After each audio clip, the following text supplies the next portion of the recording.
ورسوله يا أيها الذين آمنوا اتقوا الله حق تقاته ولا تموتن إلا وأنتم مسلمون يا أيها الناس اتقوا ربكم الذي خلقكم من نفس واحدة وخلق منها زوجها وبث منهما رجالا كثيرا ونساء واتقوا الله الذي تساءلون به والأرحام إن الله كان عليكم رقيبا يا أيها الذين آمنوا اتقوا الله وقولوا قولا سديدا يصلح لكم أعمالكم ويغفر لكم ذنوبكم ومن يطع الله ورسوله فقد فاز فوزا عظيما أما بعد فإن خير الحديث كتاب الله وخير الهدي هدي محمد صلى الله تعالى عليه وسلم وشر الأمور محدثاتها وكل محدثة بدعة وكل بدعة ضلالة وكل ضلالة في النار من يطع الله ورسوله فقد رشد واهتدى ومن يعص الله ورسوله فقد ضل وغوى اللهم صل على محمد وعلى آل محمد كما صليت على إبراهيم وعلى آل إبراهيم إنك حميد مجيد اللهم بارك على محمد وعلى آل محمد كما باركت على إبراهيم وعلى آل إبراهيم إنك حميد مجيد سبحانك لا علم لنا إلا ما علمتنا إنك أنت العليم الحكيم رب اشرح لي صدري ويسر لي أمري واحلل عقدة من لساني يفقه قولي أعوذ بالله من الشيطان الرجيم من همزه ونفخه ونفثه بسم الله الرحمن الرحيم يا أيها الذين آمنوا إن تتقوا الله يجعل لكم فرقانا ويكفر عنكم سيئاتكم ويغفر لكم والله ذو الفضل العظيم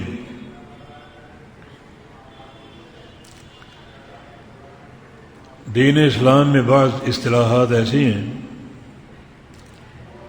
جن پر پورے دین کا مدار ہے، جیسے لفظ ہدایت ہے، اسلام اور ایمان ہے، تقویٰ ہے۔ تقویٰ ایک ایسی جامع اصطلاح ہے، پورے دین کی عمارت اس پر قائم ہے۔ اللہ تعالیٰ نے بار بار تقویٰ اختیار کرنے کا حکم دیا ہے۔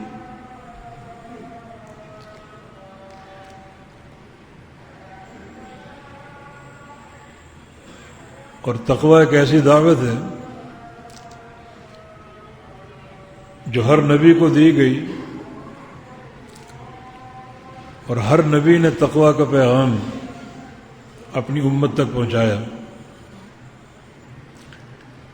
وَلَقَدْ وَصَّيْنَا الَّذِينَ أُوتُوا الْكِتَابَ مِنْ قَبْلِكُمْ وَإِيَّاكُمْ أَنِ اتَّقُوا اللَّهَ، تم سے پہلے ہم نے جس جس قوم کو اور نبی کو کتاب دی، انہیں بھی اور تمہیں بھی ایک ہی حکم دیتے ہیں، ان اتقوا اللہ، کہ اللہ سے ڈر جاؤ، تقوی اور پرہیزگاری اختیار کرو۔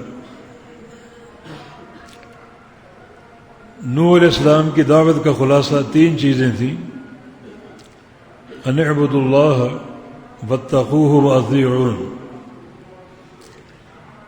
ایک اللہ کی عبادت کرو،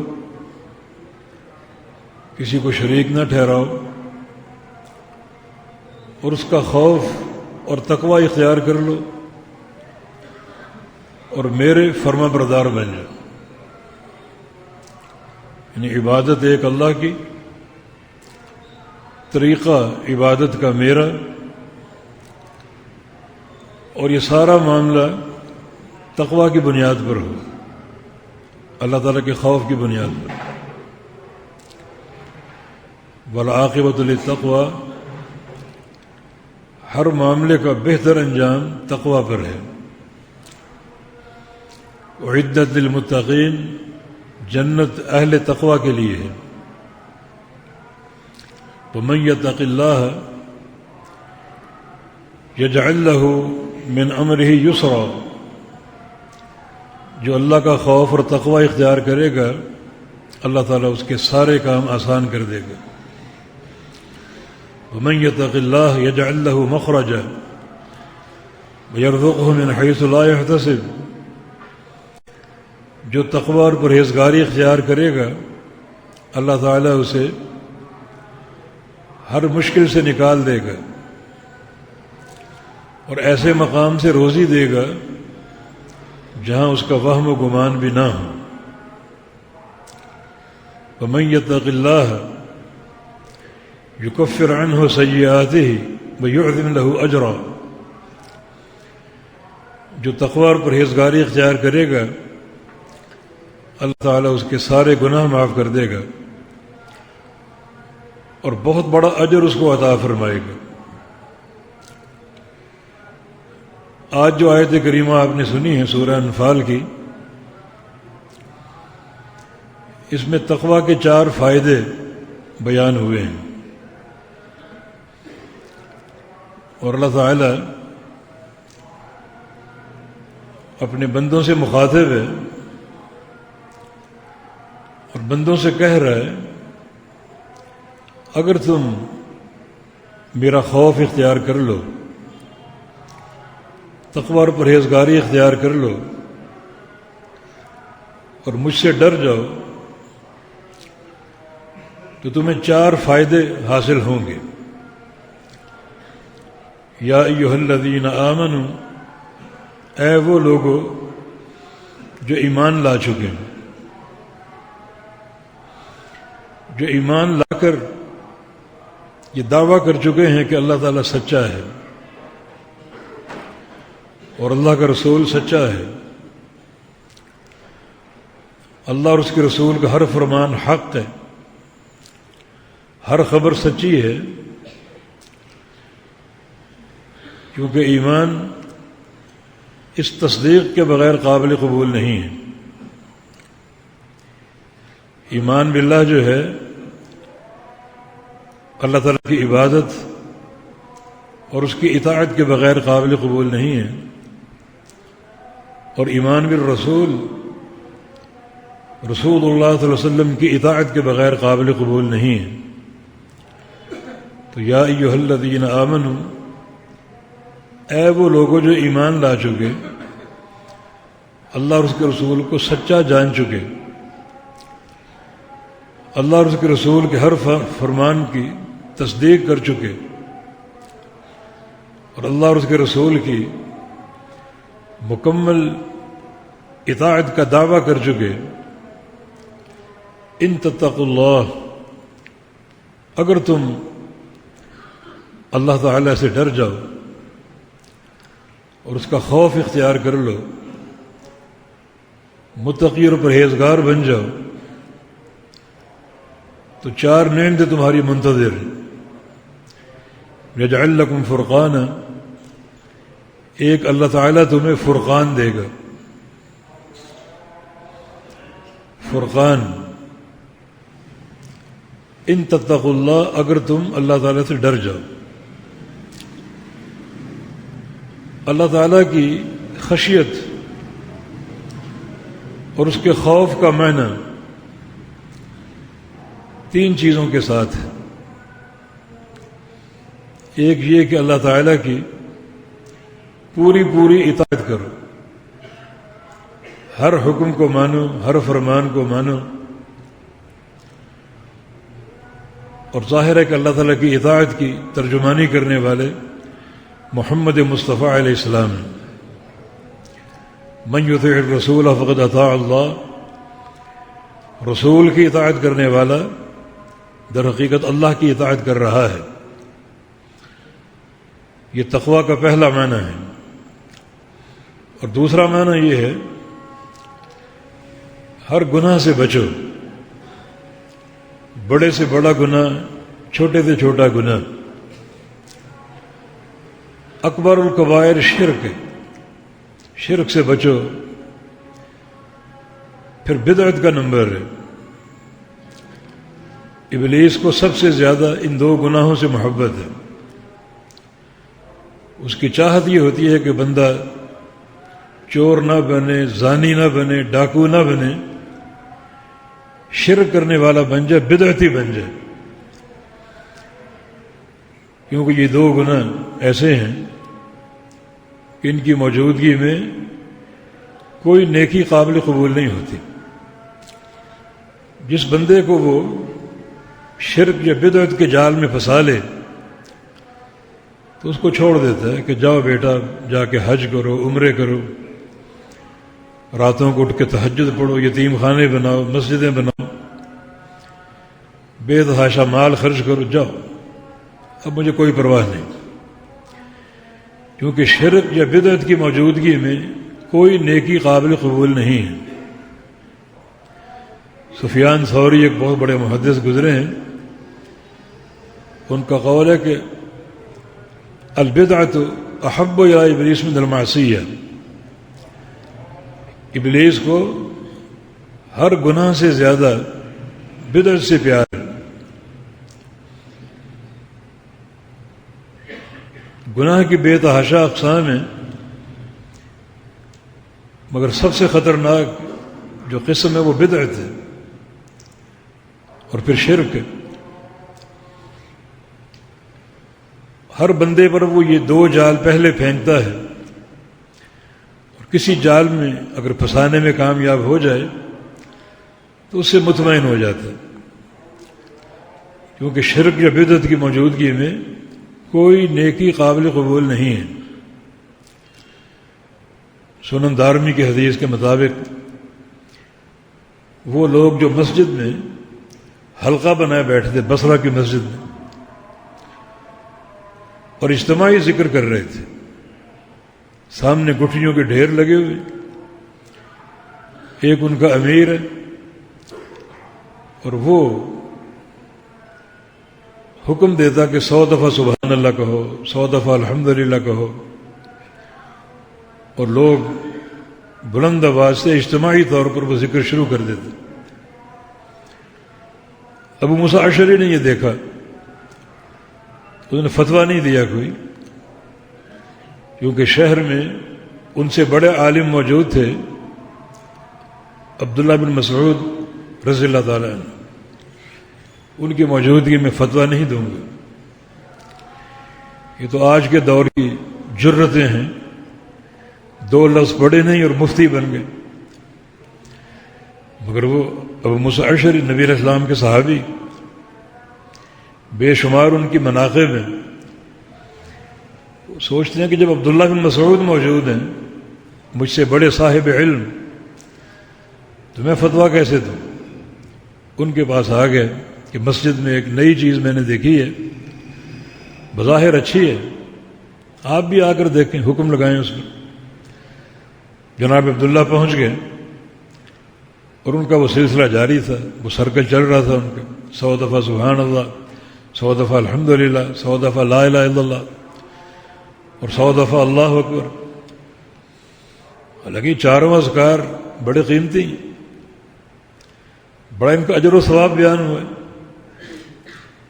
صحیح بخاری کی حدیث ہے، لن اقول سبحان اللہ والحمدللہ ولا الہ الا اللہ واللہ اکبر احب الی مما طلعت علیہ الشمس۔ اگر یہ چار کلمات میں ایک دفعہ کہہ لوں تو مجھے ہر اس چیز سے زیادہ محبوب ہیں جس جس چیز پر سورج کی دھوپ پڑتی، اور دھوپ کہاں نہیں جاتی۔ یہ چار کلمات ایک دفعہ پڑھ لینا پوری دنیا سے قیمتی اور پوری دنیا سے محبوب ہے، بڑا ان کا اجر ہے۔ نبی علیہ السلام نے ایک سوکھی شاخ پر اپنی چھڑی ماری تو پتے جھڑ گئے، فرمایا کہ میں کچھ کلمات ایسے جانتا ہوں، اگر تم وہ پڑھ لو تو تو اس شاخ کی طرح تمہارے گناہ جھڑ جائیں، تم گناہوں سے پاک صاف ہو جائیں۔ یہی 4 کلمات سبحان اللہ والحمد للہ ولا الہ الا اللہ واللہ اکبر۔ اور ایک موقع پر آپ نے فرمایا تھا خذوا جنتکم، اپنی ڈھالیں پکڑ لو۔ تو صحابہ چاروں طرف دیکھنے لگے کہ ڈھال تو دشمن کے مقابلے میں استعمال ہوتی، لڑائی میں دشمن آ گیا، کوئی حملہ آور ہونے والا ہے۔ عرض کیا کہ کوئی دشمن تو دکھائی نہیں دے رہا، یہ ڈھال کون سی؟ فرمایا کہ جنتکم من النار، یہ ڈھال دشمن سے بچاؤ کی نہیں ہے بلکہ جہنم سے بچاؤ کی۔ عرض کیا کہ وہ کون سی ڈھال ہے؟ فرمایا کہ سبحان اللہ والحمد للہ ولا الہ الا اللہ واللہ اکبر، یہ جہنم کے مقابلے میں ڈھال ہیں۔ کثرت سے یہ ذکر کرو، آگے رمضان آ رہا ہے، روزہ بھی ڈھال ہے، اللہ کی توفیق سے 2 ڈھالیں آپ کے ہاتھ میں آ جائیں گی۔ نبی علیہ السلام کی حدیث ہے کہ مقدمات بمؤخرات بمجنبات، یہ 4 کلمات قیامت کے دن بندے سے آگے، اس کے پیچھے اور دائیں اور بائیں چلیں گے۔ اگر آگ کا حملہ سامنے سے ہو رہا ہے تو یہ کلمات آگے آ جائیں گے، پیچھے سے ہو رہا ہے یہ پیچھے چلے جائیں گے، دائیں سے ہو رہا ہے تو دائیں طرف آ جائیں گے، اور بائیں سے ہو رہا ہے تو بائیں طرف آ جائیں گے۔ تو بڑے مبارک یہ کلمات ہیں، یہی وہ پڑھوا رہے تھے اجتماعی طور پر۔ تو جناب عبداللہ نے کیا فرمایا؟ لقد جئتم ببدعۃ ظلما، تم نے میرے نبی کے دین پر ظلم کرتے ہوئے ایک بدعت کو جاری کیا ہے۔ الفاظ حق ہیں، الفاظ ثابت ہیں، طریقہ ثابت نہیں۔ نبی علیہ السلام نے ایسا کوئی اجتماعی ذکر نہیں کروایا اور بلند آواز سے نہیں کروایا، ذکر اپنا اپنا کرو بس، یہ طریقہ ثابت نہیں۔ اور اس موقع پر جناب عبداللہ نے ایک جملہ کہا تھا، کیونکہ وہ لوگ وہ ذکر جو 100 دفعہ کروا رہے تھے وہ گٹھلیوں پر شمار کر رہے تھے، سامنے ڈھیر لگا ہوئے کینکریوں کا یا گٹھلیوں کا، ان پر شمار کر رہے تھے تسبیح کے دانوں کی طرح۔ فرمایا تھا کہ عدوا سیئاتکم، جو کام تم کر رہے ہو مسجد میں، ذکر اجتماعی کر رہے ہو، اس سے بہتر یہ ہے کہ باہر نکل جاؤ اور جا کر گناہ کرو، اور ان گٹھلیوں پر گناہوں کو گنو، آ کر گناہوں کو شمار کرو ان گٹھلیوں پر، وہ زیادہ بہتر ہے۔ کیونکہ جو کام تم کر رہے وہ بدعت ہے، اور بدعت اگر بندے کے عمل میں یا عقیدے میں آ جائے تو ساری نیکیاں برباد ہیں۔ لیکن گناہ اگر کرو گے تو گناہ اپنی جگہ اور نیکیاں اپنی جگہ، گناہوں سے نیکیاں برباد نہیں ہوتی۔ قیامت کا دن ہوگا، دونوں کو تولا جائے گا، ایک پلڑے میں گناہ ہوں گے، ایک میں نیکیاں ہوں گی۔ جو پلڑا بھاری ہو جائے اس کے مطابق فیصلہ ہو جائے گا، مگر بدعت تو سارے اعمال کو برباد کر دے گی، کیا وزن کرواؤ گے؟ اس لیے ابلیس کو ہر گناہ سے بڑھ کر بدعت سے پیار ہے۔ وہ چاہتا ہے کہ بندے کو کسی نہ کسی طرح بدعتی بنا دے۔ اور سلف صالحین کی اصطلاح میں شرک بھی بدعت کے زمرے میں آتا تھا۔ ان بدعات میں سب سے خطرناک بدعت شرک ہے، پھر دیگر اعمال ہیں مکفرہ اور مفسقہ۔ تو بات میں نے تھوڑی سی پھیلا دی۔ ان تتقوا اللہ، اگر تم تقوی اختیار کر لو، تقوی کا ایک معنی اللہ تعالیٰ کی پوری اطاعت کا، دوسرا معنی ہر گناہ سے بچنے کا، چھوٹا گناہ ہو بڑا گناہ ہو، کیونکہ تقوی کا مادہ وقایا ہے، واو قاف یا، اس میں لغوی اعتبار سے بچاؤ کا معنی ہے، یعنی تقوی کا معنی بچنا، متقی کا معنی بچنے والا۔ کس چیز سے؟ گناہوں سے، معصیتوں سے، شرک سے، بدعت سے،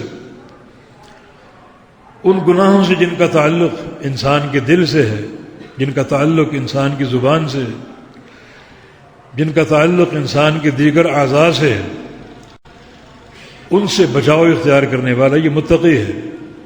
ان تتقوا اللہ، اگر تم اس انداز میں اللہ کا تقوی اختیار کر لو اور خوف اختیار کر لو۔ اور تقوی کی تیسری تفسیر جو ہے، تیسرا معنی جو ہے کہ جو نیکی انجام دو وہ بالکل نبی علیہ السلام کے طریقے کے مطابق انجام دو۔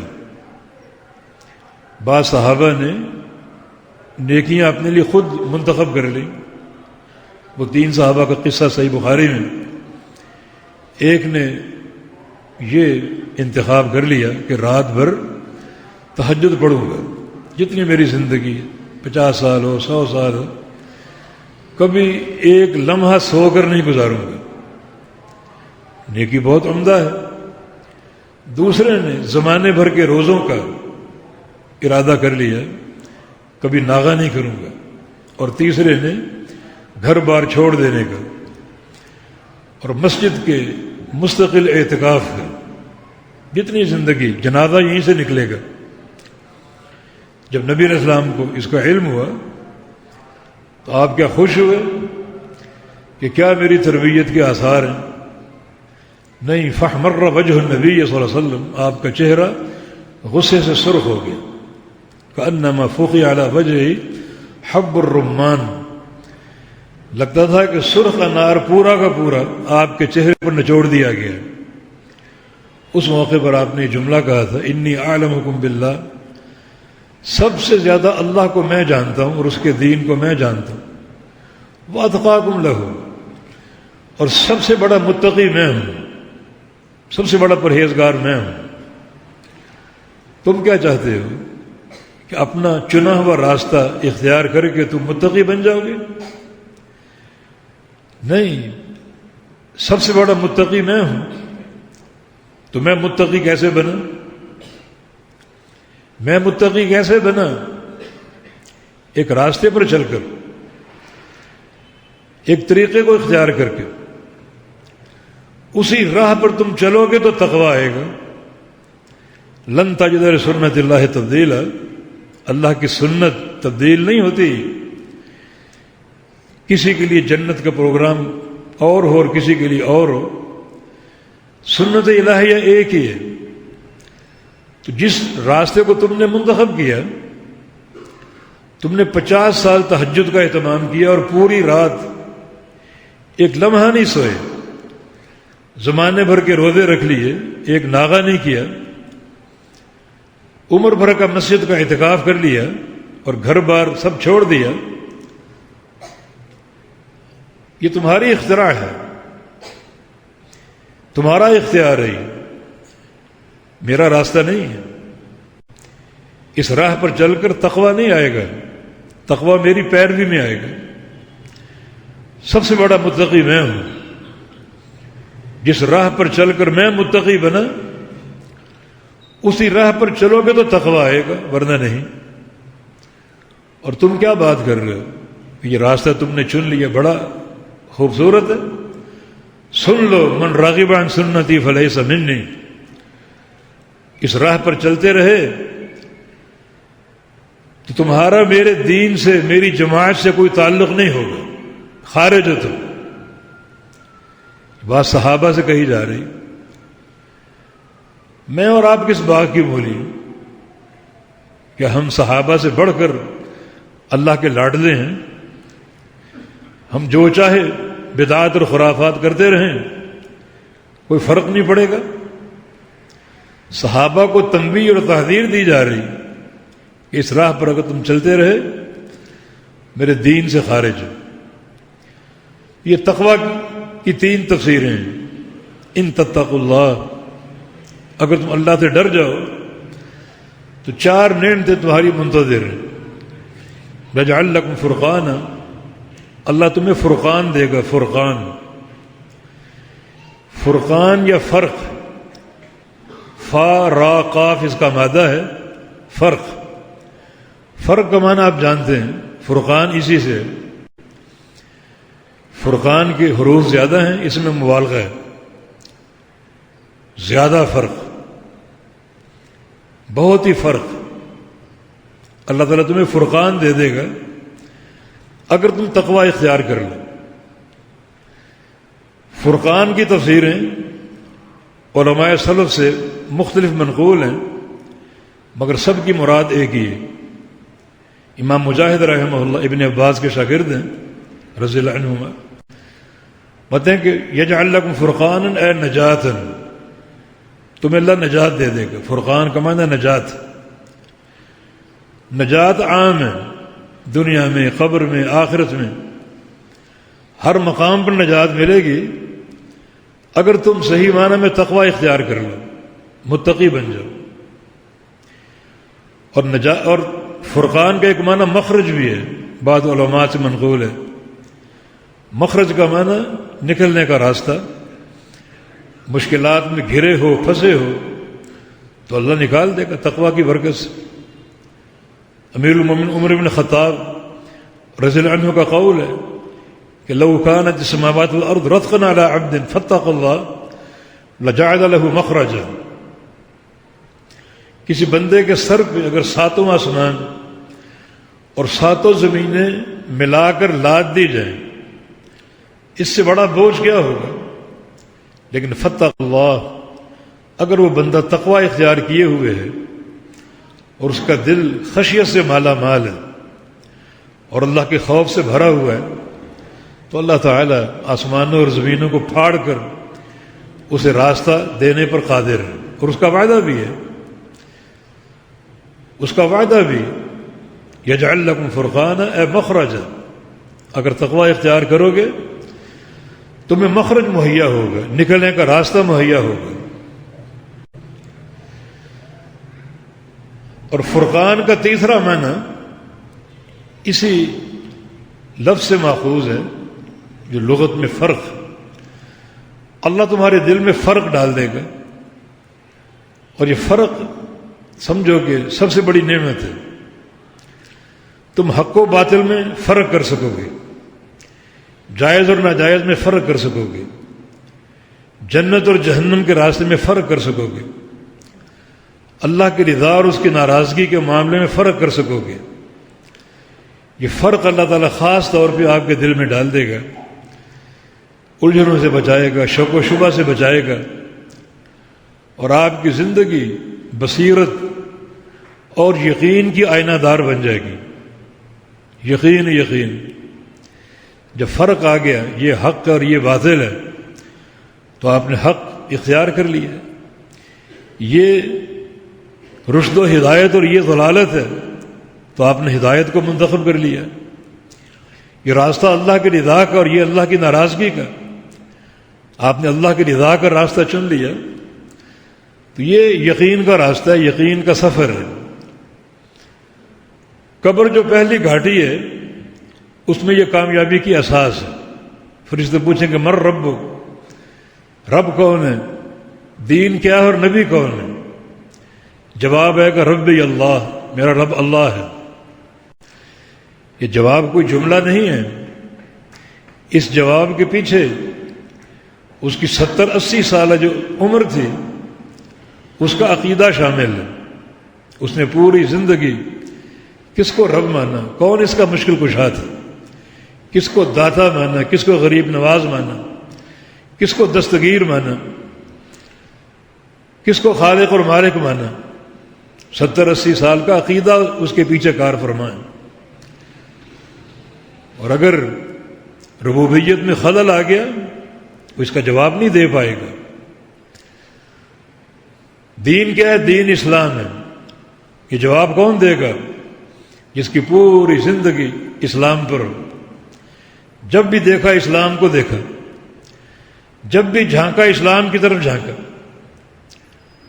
اور تیرا نبی کون ہے؟ میرا نبی محمد ہے صلی اللہ علیہ وسلم. یعنی پوری زندگی اسی کی اطاعت کی، اسی کی اتباع کی. پیچھے پوری دنیا اس کو پکارنے والی ہو، ان کی طرف جھانک کر نہ دیکھا ہو. ایسا ٹھوس عقیدہ. وہ کہے گا نبی محمد، میرا نبی محمد ہے صلی اللہ علیہ وسلم. فرشتے اس کو شاباش دیں گے اور ایک جملہ کہیں گے عدل یقین کنتا وعلیہ متا وعلیہ تبعث یوم القیامہ، شاباش، تو یقین پر تھا، تیری زندگی یقین کی آئینہ دار تھی، کوئی شک و شبہ نہ تھا، اسی یقین پر تو مرا، قبر میں یقین تیرے ساتھ ہوگا، وعلیہ تبعث یوم القیامہ، اور جب قیامت کا حشر ہوگا تو اس یقین کو لے کر اٹھے گا۔ یہ سارا یقین کا سفر جس کی منزل جنت ہے، یہ فرقان، اس فرق سے یقین حاصل ہوتا ہے، اور جو بندہ جواب نہیں دے پائے گا فرشتوں کی مار پڑے گی اسے، اور فرشتے کہیں گے علی الشک کنت وعلیہ مت وعلیہ تبعث یوم القیامہ، تیری زندگی شک پر گزری، شک پر تو مرا، اسی شک کو لے کر اٹھے گا قیامت کے دن۔ فرقان نہیں ہے، فرق نہیں ہے، حق و باطل میں فرق، یہ ایک عظیم الشان نعمت ہے۔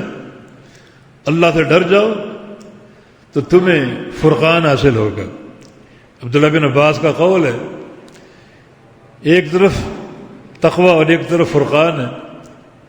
تقوی ایک درخت کا نام ہے اور فرقان اس کا پھل ہے۔ فرقان اس درخت کا پھل، اس کا میوہ ہے۔ تقوی اختیار کرو گے، یہ پھل چن لو گے تم، فرقان کا پھل، حق و باطل میں تمیز کا فرق چن لو گے تم۔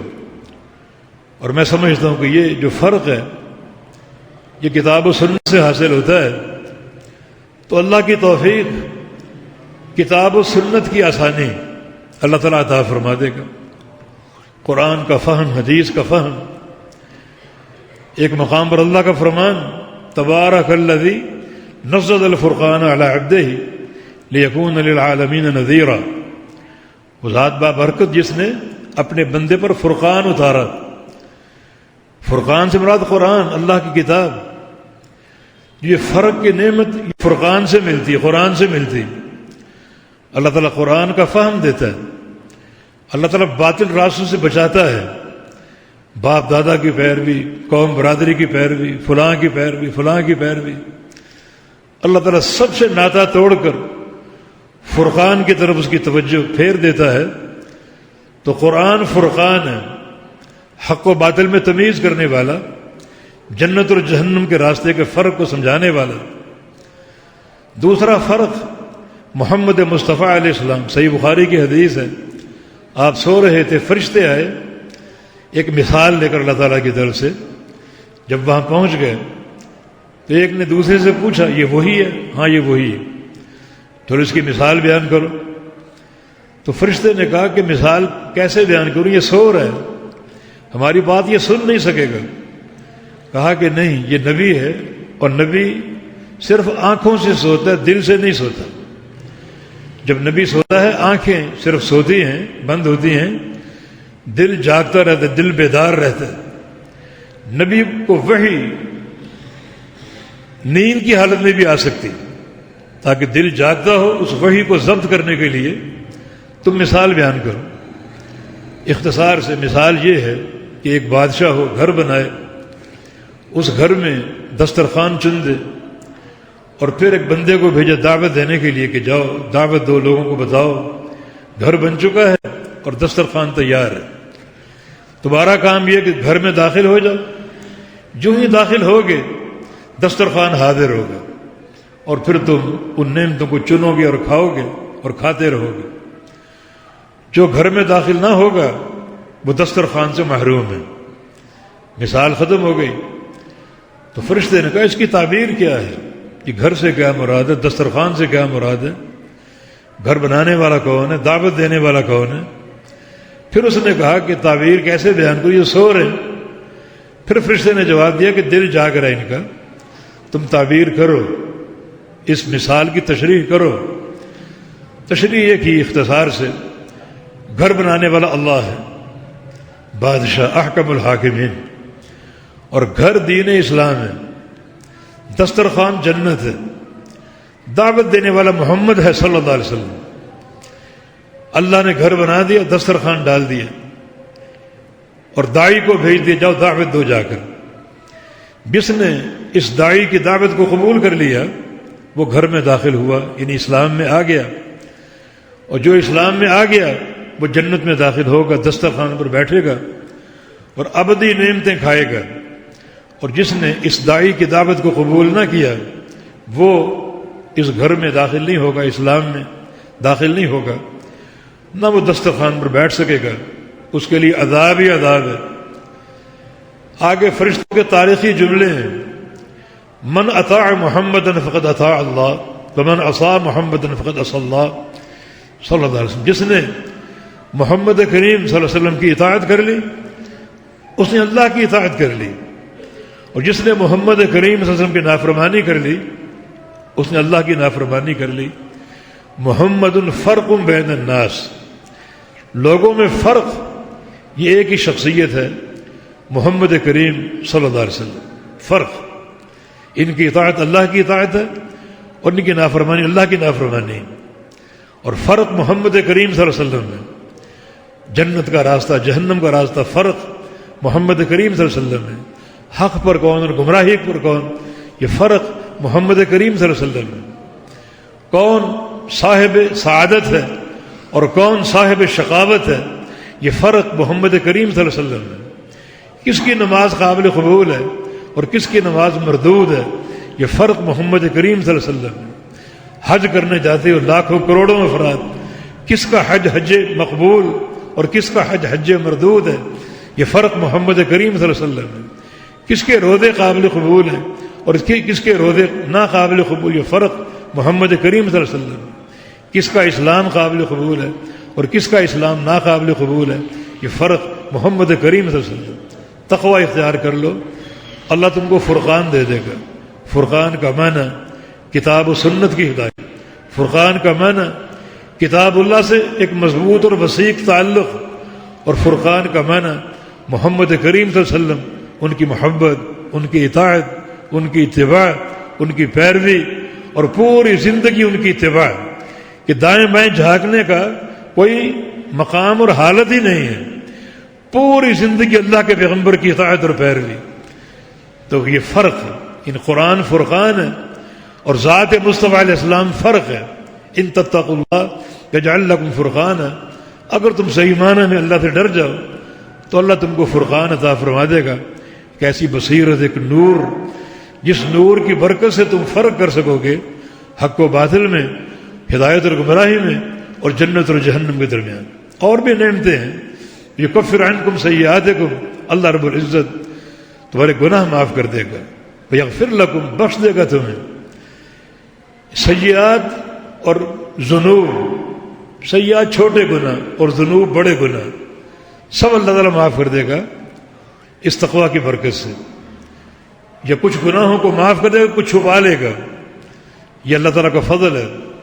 یہ تین نعمتیں یقینی حاصل ہوں گی، اور چوتھی نعمت واللہ ذو الفضل العظیم، اسی پر بس نہیں ہے، اللہ بڑے عظیم فضل والا ہے۔ فضل کا معنی اور بڑھا چڑھا کر دینا، بڑھا چڑھا کر۔ فرقان مل جائے گا، بصیرت آ جائے گی، یقین آ جائے گا، اور بندہ ہدایت یافتہ بن جائے گا، قرآن و حدیث سے تعلق جڑ جائے گا، گناہ بخشے جائیں گے، اور پھر اللہ تعالیٰ کا اور فضل جس کی کوئی انتہا نہیں، اور اس کے خزانے جس کی کوئی انتہا نہیں، یہ سارے اسی تقوی کے رہین منت۔ اللہ پاک سے توفیق کی صدا ہے، اللہ ہمارے دلوں کو تقوی سے بھر دے، ظاہر و باطن کو تقوی کے نور سے منور فرما دے، اللہ ہمیں اپنا پرہیزگار بندہ بننے کی اور متقی بننے کی توفیق عطا فرما دے، اور تقوی کے جو بھی فائدے ہیں دنیا اور آخرت کے اللہ پاک ہمیں عطا فرما دے، اللہ ہمیں فرقان کی نعمت سے مالا مال فرما دے، اللہ ہمارے گناہوں کو بخش دے، اور جو فضل عظیم کے خزانے ہیں اللہ تعالیٰ وہ سارے ہمیں عطا فرما دے۔ اقول قولی ھذا واستغفر اللہ لی ولکم وآخر دعوانا ان الحمد للہ رب العالمین۔